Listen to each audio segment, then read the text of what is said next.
দুনিয়ায়। ঠান্ডা মাথায় ভেবে দেখলে দেখবেন এই দুনিয়া এবং জান্নাতের মাঝখানে কিন্তু দুইটা স্টেশন আছে, একটার নাম কবর, একটার নাম হাসর। কবরটা কিরকম?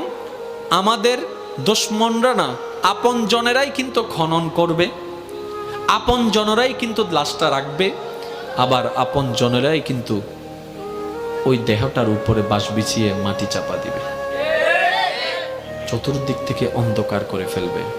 মনে রাখবেন, কবর আলোকিত হয় ঈমানের আলোয়, সুবহানাল্লাহ, আর হাসর আলোকিত হবে আল্লাহর রহমতের সাথে আপনার আমলের আলোয়, সুবহানাল্লাহ। হাসর আলোকিত হবে আমলের গুণে, কবর আলোকিত হবে ঈমানের গুণে। আর ঈমানটা কানে থাকে না, মনে থাকে। তাহলে সেই মনটাকে যদি আপনি পরিষ্কার করে ফেলতে পারেন, হ্যাঁ সত্য